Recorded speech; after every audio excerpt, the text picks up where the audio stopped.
This is the packaging of the F949 remote control Cessna. It comes in this plastic stuff, this plastic wrap, to keep it protected from rain and wetness. So I'm just going to cut right through it from the back here.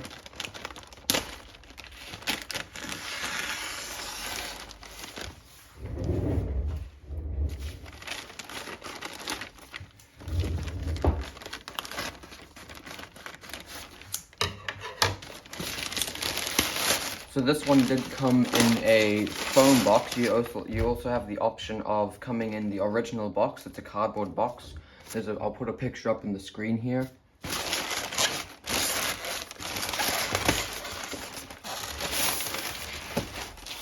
The first thing you'll see is a foam box. You can also start to see there's an opening here. I think this is the remote control in there. There is some writing at the front.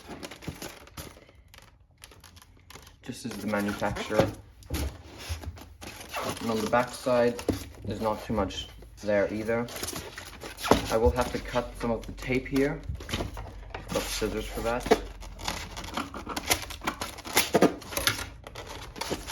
And I'll cut the other side as well.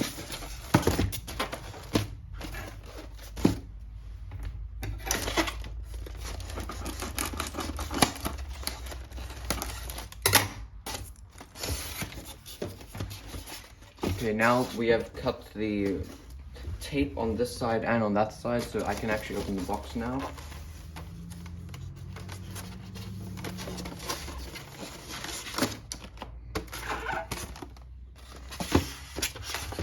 So this is the very first thing you see when you open the box. We have the plane here, the fuselage. The remote control is in the other side of the foam block. And then the wing is just here at the bottom with the manual down here. And then there are some spare parts in this little compartment and this foam part. So the first thing I'm going to do is I'm just going to look at the wing. So you actually get a version, the Pro version. It'll say here F949 Pro. I did not opt for that because you need there's a little bit of more power in that one, but I usually want more flight time than power in this model, so I'll have that. And there are some lights here. You can opt to get lights that costs, I think, $5 extra. Comes with lights at the bottom for nighttime. You just plug that straight into the receiver on this board here. We'll have a look at that later. So here is the manual. There's some Chinese writing on it.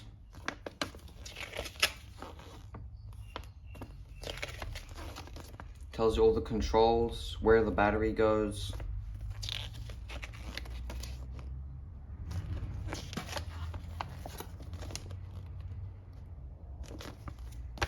So that's pretty simple. Then we'll have a look at the spare parts. So it seems like we've got a charger, 2 spare propellers, a landing gear, and 2 or 3 screws to put on the wing here if we lose it. Put that aside. The next thing is I'll grab this controller here.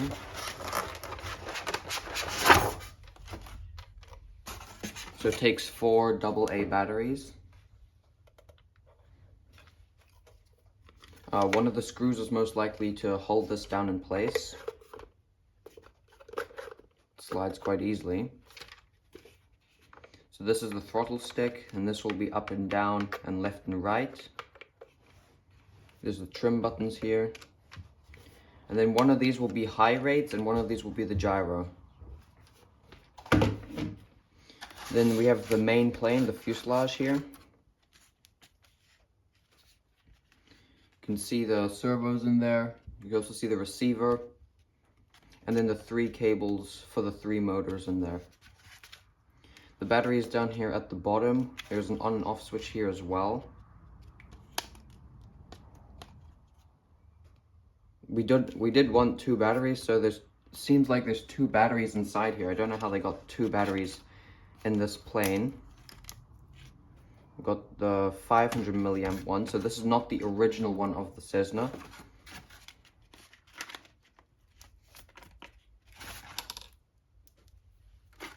So with each battery you get around about 15 minutes of flight time, 10 to 15 minutes of flight time with one battery. There's also an on and off switch here at the bottom, which is quite convenient.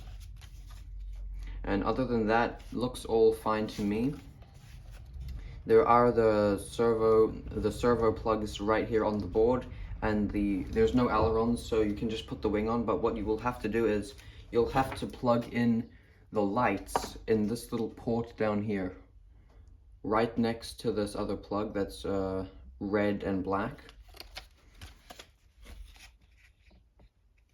So I'll have to do that. And I'll put it all out on the table and get these foam boxes out of the way for now. So this is everything that came in the foam box. We have 2 batteries, the fuselage, the wing with the LED light strips on them for nighttime flying, the controller, and we have some spare parts here, like the charger and the propellers, and here we have the manual. Now this is a great beginner plane, and the reason for it is you can basically not break this plane. You can bend it and crash it nearly as hard as you want on grass and it's not going to break. So it's also a really cheap option to start in the hobby or get into the hobby as a beginner model. So the plane is completed and assembled. The only thing I didn't put on is the landing gear. I'll leave that till later. And the next thing what to be is to give the controller some power or some batteries. So it takes AA batteries. It takes 4 of them. I have my batteries here. These batteries are, by the way, not included when you buy it, so you'll have to buy those separately.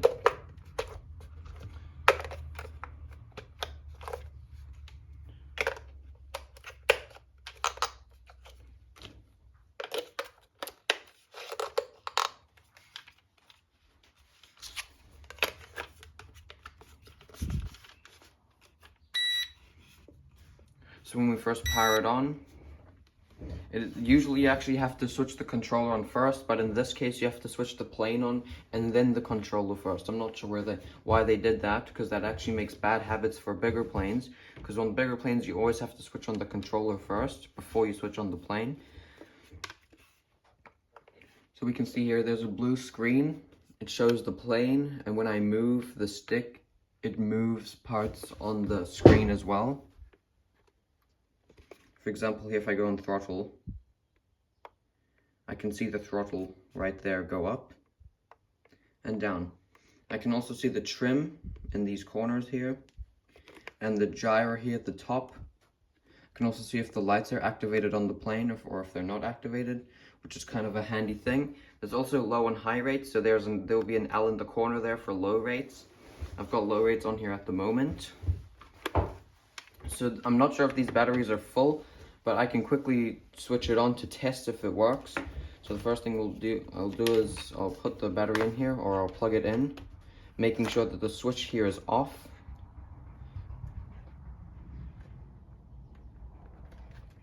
Okay, I plugged it in. And I'll just close that hatch. So the plane is not currently on. So the first thing I'll do now is I'll switch this switch here on the bottom to on.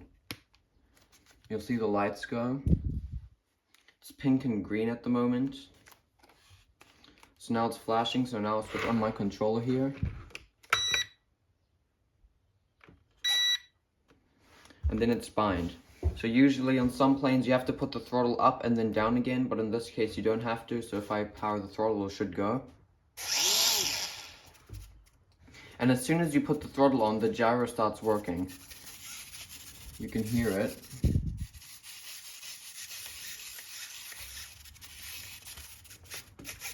So I can switch it off. The gyro is on this button here on the right side.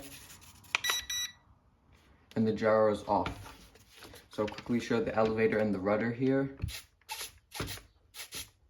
This is the elevator. Here's the rudder. So this is on low rates. There's also high rates. I'll quickly switch that on. This is high rates.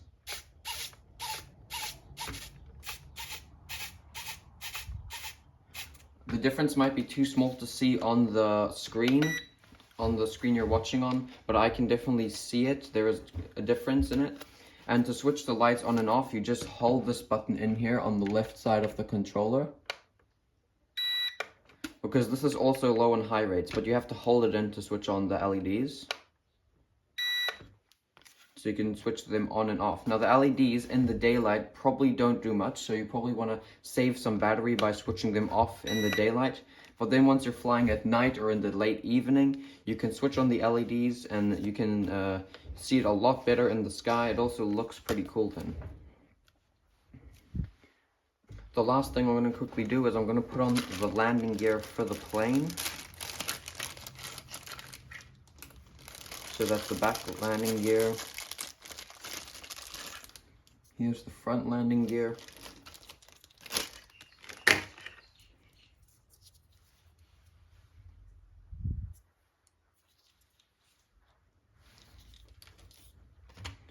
So the back landing gear, there's a little notch here behind the battery box. The battery box is here.